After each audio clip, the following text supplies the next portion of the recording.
तो हामजा चिमाएव ने Jon Jones को टेक डाउन कर लिया। कल यहाँ पे काफी सारी हेडलाइंस चल रही थी, वीडियो काफी सारी वायरल हो रही थी जिसमें जॉन जोन्स और हामजा चिमाएव यहाँ पर एक फन रेसलिंग बैंटर कर रहे थे। तो इस बारे में वीडियो के अंदर डिस्कस करेंगे कि आखिर जॉन जोन्स हामजा चिमाएव से कैसे लिंकअप हो गए, चेचनिया रशिया के अंदर वो क्या कर रहे हैं। बहुत सारी बातें करी जा रही है जॉन जोन्स के बारे में, हामजा चिमाएव के बारे में, तो सारी चीजें आप सबको बताऊंगा। साथ ही साथ यहाँ पे वेल्टरवेट डिवीजन के कंटेंडर शाफकात राखमनोव की नेक्स्ट फाइट कब तक हो सकती है। उन्होंने इस्लाम महाचिव के स्टेटमेंट के बारे में रिप्लाई करा है, अपने टाइमलाइन यूएफसी कमबैक की टाइमलाइन को यहाँ पर बताया, तो उस बारे में भी आप सबको इस वीडियो के अंदर बताऊंगा। और तो और यहाँ पर हबीब नुरमागोमेडोव पे एक एलिगेशन लग रहा है कि उन्होंने वापस से एक क्रिप्टो स्कैम को प्रमोट करा है, एक स्कैम एंडोर्समेंट करी है। उन्होंने एनएफटीज को बेसिकली लॉन्च करा है, व्हाइट पाप का एनएफटीज डिजिटल एसेट्स को लॉन्च करा है, और उसके बाद यहाँ पे काफी सारा बैकलैश फेस करने को मिला है यहाँ पे हबीब नुरमागोमेडोव को। साथ ही साथ उन्होंने अपना एक ट्वीट भी डिलीट करा है। तो उन सारी चीजों के बारे में इस वीडियो के अंदर डिस्कस करेंगे, लेकिन उससे पहले आपसे वीडियो को लाइक कर देना, चैनल को सब्सक्राइब कर देना यूएफसी कॉम्बैट स्पोर्ट्स का ऐसा ही कंटेंट हिंदी में एंजॉय करने के लिए। तो भाई सबसे पहले डिस्कस करते हैं कि यहाँ पे हामजा चिमाएव और जॉन जोन्स का लिंकअप एक्चुअली में हुआ कैसे।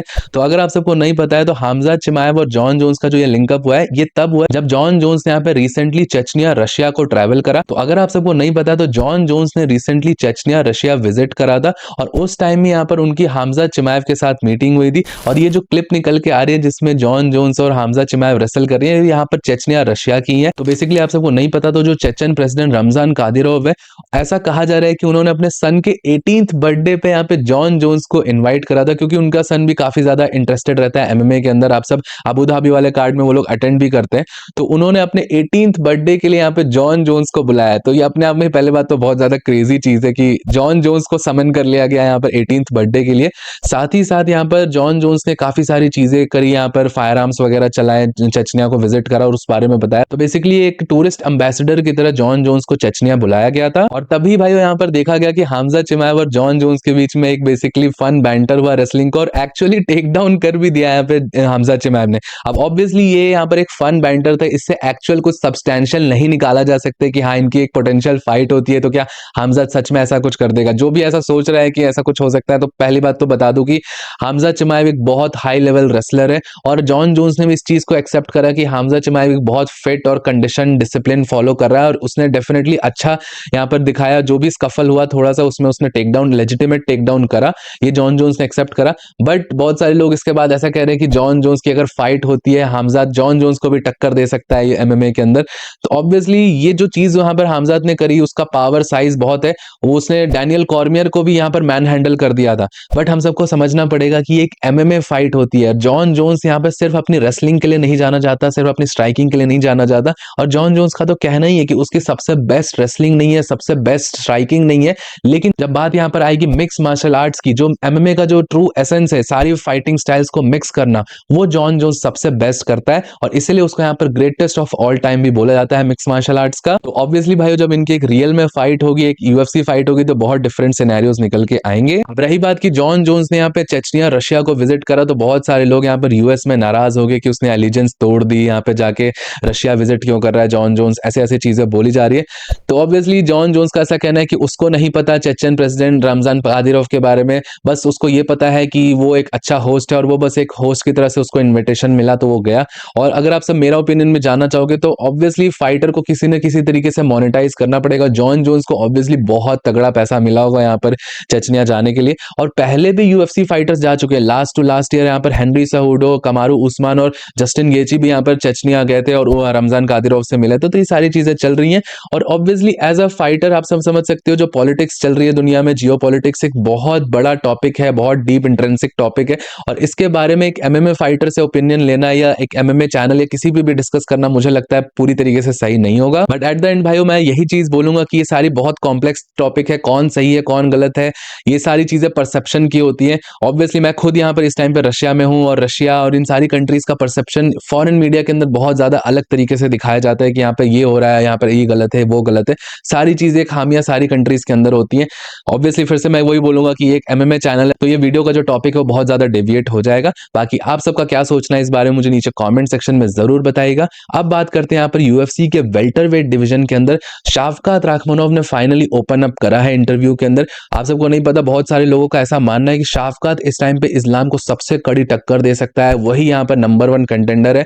और हम सबको पता है रिसेंट टाइम्स में यहाँ पर यूएफसी कतर के अंदर इयन गैरी ने वापस से अपने आप को सॉलिडिफाई कर लिया है नंबर 1 कंटेंडर के लिए। तो शाफकात ने बेसिकली इयन गैरी के रिलेटेड ये बोला है कि इयन गैरी तो डिजर्व करता ही नहीं है टाइटल शॉट के लिए, क्योंकि लास्ट ईयर उन्होंने इयन गैरी को हरा दिया था और इयन गैरी ने अपनी लास्ट 6 फाइट्स में से एक भी फाइट को फिनिश नहीं करा है। और कार्लोस प्राटेस वाली फाइट में कार्लोस ने 5th राउंड के अंदर ऑलमोस्ट फिनिश कर दिया था इयन को, तो वो कैसे डिजर्व करता है? वो इस्लाम को कोई फाइट बैक पुटअप नहीं कर सकता है।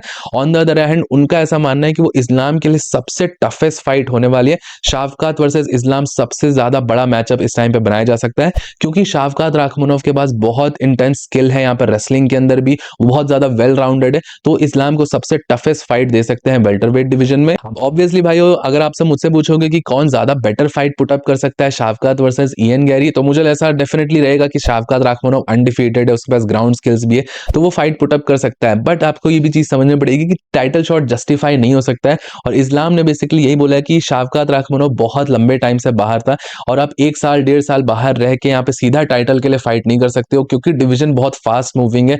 वेल्टरवेट डिवीजन में नए कंटेंडर्स आ चुके हैं, उनसे में से किसी एक को फाइट करना पड़ेगा शाफकात को और अपनी पोजीशन को सॉलिडिफाई करना पड़ेगा, जैसे लाइट वेट में अभी अरमान सारूकिन ने करा। बाकी भाइयों, आप सबका इस बारे में क्या सोचना है, आप सब मुझे नीचे कमेंट सेक्शन में बता सकते हो कि नेक्स्ट टाइटल शॉट किसको मिलना चाहिए। क्या शाफकात राखमनोव जो यह कह रहा है उसकी बातों में यहाँ पे वजन है? क्या सच में इयन गैरी डिजर्व करता है, नहीं डिजर्व करता है? आप सब मुझे नीचे कमेंट सेक्शन में जरूर बताइएगा। अब भाइयों बात करते हैं यहाँ पर हबीब नुरमागोमेडोव को लेकर जो रिसेंट टाइम में कंट्रोवर्सी चल रही है। बेसिकली लोगों को ऐसा कहना है कि हबीब ने क्रिप्टो स्कैम को वापस से प्रमोट करा है। अगर आप सबको नहीं पता है तो जो यूएफसी फाइटर्स हैं हमजा चिमाएव, हबीब नुरमागोमेडोव, इन्होंने पास में भी कुछ क्रिप्टो और एनएफटीज वगैरह को प्रमोट करा है। अगर आपको नहीं पता, non fungible token NFTs basically एक डिजिटल एसेट होता है, एक पिक्चर होती है जिसको आप डिजिटली ओन कर सकते हो। और हबीब नुरमागोमेडोव ने कल परसों यहाँ पर एक कैंपेन लॉन्च करा जिसमें वो अपने व्हाइट पाफकास को यहाँ पे डिजिटली सेल कर रहे थे। अब मैं फिर से बताता हूँ, ये डिजिटल एसेट था, कोई रियल में आपको हैट नहीं मिलने वाली अगर आप इसको खरीदते हो तो। और लोगों ने यहाँ पर एक दिन के अंदर ही इस डिजिटल एसेट में ऑलमोस्ट 4 से 5 मिलियन डॉलर्स की परचेजेस करी है। इन यहाँ पर रशियन रूबल्स के अंदर 350 मिलियन रूबल्स यहाँ पर एक दिन के अंदर परचेज किया गया इन डिजिटल एसेट्स के अंदर। अब लोगों का ऐसा कहना है कि ये जो डिजिटल एसेट्स होते हैं ये रियल नहीं होते हैं, इनकी कोई वैल्यू नहीं होती है और हबीब नुरमागोमेडोव एक स्कैम प्रमोट कर रहे हैं। अब बेसिकली ये चीजें निकल के इसी तरीके से आ रही है कि 2022 में और 2023 के अराउंड, और जब वो यहाँ पर क्रिप्टो बूम आया था उस टाइम पे हमजात ने भी कुछ एनएफटीज को प्रमोट करा था, कुछ यहाँ पर जो हबीब नुरमागोमेडोव है उन्होंने भी एनएफटीज को प्रमोट करा था, कुछ क्रिप्टो कैंपेन्स को प्रमोट करा था, जो कि बहुत ज्यादा फ्रूटफुल निकल के नहीं आए थे और जो इन्होंने उसके अंदर इन्वेस्ट करा था उसको लॉस ही हुआ था।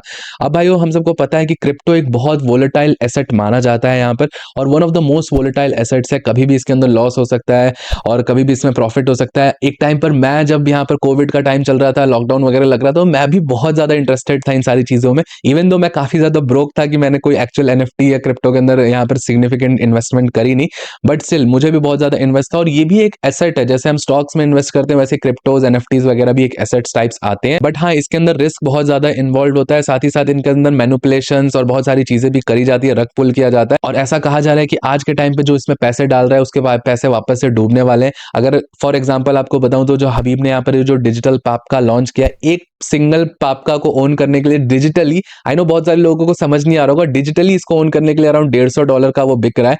तो ये सारी रिपोर्ट्स यहाँ पे निकल के आ रही हैं। अब भाइयों, मेरा ओपिनियन इस बारे में यही है कि ऑब्वियसली इन चीजों को आप समझने जाओगे तो ऑब्वियसली ये कोई स्कैम नहीं है, क्रिप्टो एनएफटी स्कैम नहीं है, ये फॉर्म ऑफ डिजिटल एसेट्स है, एसेट क्लास है, तो इसको स्कैम नहीं बोला जा सकता है। हाँ, ये बहुत ज्यादा वोलेटाइल होता है और इसके अंदर रिस्क बहुत ज्यादा इन्वॉल्व होता है। बट देन अगेन भाइयों, जो भी इसके अंदर अपना पैसा डाल रहा है क्रिप्टो के अंदर, उसको कहीं ना कहीं ये पता है कि इसके अंदर रिस्क भी है, इसके अंदर रिवॉर्ड भी है, तो वो अपनी अकाउंटेबिलिटी पे ही डालता है। और हम सबको पता है फाइटर्स और जो इंडोर्समेंट्स करने वाले इन्फ्लुएंसर्स वगैरह होते हैं, बहुत सारी चीजें प्रमोट करी जाती हैं, कुछ अच्छी होती हैं, कुछ इससे अच्छी चीजें प्रमोट होती हैं, कुछ इससे भी बुरी चीजें प्रमोट होती हैं, और ये सारी चीजें चलती आ रही है, आज भी चल रही है और आगे भी चलते रहेंगी। और जो फाइटर्स और इन्फ्लुएंसर्स इस टाइम पे बहुत ज्यादा राइटियस बन रहे हैं कि हबीब ने ये प्रमोट कर दिया, वो प्रमोट कर दिया, फाइटर्स ने इस तरीके से यहाँ पर इन्फ्लुएंस कर रहा है, अपने फैन बेस को यहाँ पर स्कैम किया जा रहा है, तो ऐसा बिल्कुल भी नहीं है। फैन बेस में भी इतनी ज्यादा इन्वेस्टमेंट अगर हो रही है तो उसके पीछे कुछ एक्चुअल वैल्यू भी होगी। इन सारी चीजों को डीप तरीके से समझा जाए तो और कुछ ना कुछ निकल के आता है। और at the end of the day भाइयों, यहाँ पे मोनेटाइज करा है हबीब नुरमागोमेडोव ने अपने ब्रांड को, जो उन्होंने बिल्ड करा अपनी लेगेसी को, तभी ही यहाँ पर इतने लोग इंटरेस्टेड भी हैं इसमें। तो मुझे ऐसा कुछ भी बुरा नहीं लगता कि फाइटर्स अपने आप को इंडोर्स कर रहे हैं, अपने आप को मोनेटाइज कर रहे हैं, तो उसमें यहाँ पर कोई भी बुराई होती है। अब भाई एक तरफ तो लोग यहाँ पे रोते हैं कि फाइटर्स को पैसा नहीं मिल रहा, फाइटर्स पैसा नहीं कमा पा रहे। जब फाइटर अपने आप को दूसरे तरीके से मोनेटाइज करके पैसा कमाने का ट्राई कर रहा है तो उसको यहाँ पर इतनी ज्यादा स्क्रूटनी मिल रही है। ऑब्वियसली मैं ये चीज कहूंगा कि लीगल और एथिकल वेज से ही कमाना चाहिए, बट स्टिल यहाँ पर सारी चीजें चल रही हैं, सारे फाइटर्स कर रहे हैं, क्रिप्टो वगैरह सारे फाइटर्स यूएफसी ने प्रमोट करा है। इनफैक्ट जो क्रिप्टो साइट्स हैं वो तो यूएफसी को ही स्पॉन्सर करती है। तो आप सब फिर तो ऐसा कहोगे कि यूएफसी भी सबको लूट रही है, यूएफसी भी सबको स्कैम कर रही है, तो ऐसा बिल्कुल भी नहीं है। यहाँ पर बिजनेस वाइज सारी चीजें चलती हैं और इन सारी चीजों को उस तक ही रखना चाहिए। बाकी भाइयों आप सबका क्या ओपिनियन है इस बारे में मुझे नीचे कॉमेंट सेक्शन में जरूर बताइएगा। टिल दिन वीडियो पसंद आया होगा तो प्लीज वीडियो को लाइक, चैनल को सब्सक्राइब कर दीजिएगा। मिलता हूं आप सबको नेक्स्ट वीडियो में अगले अपडेट के साथ। Bye bye.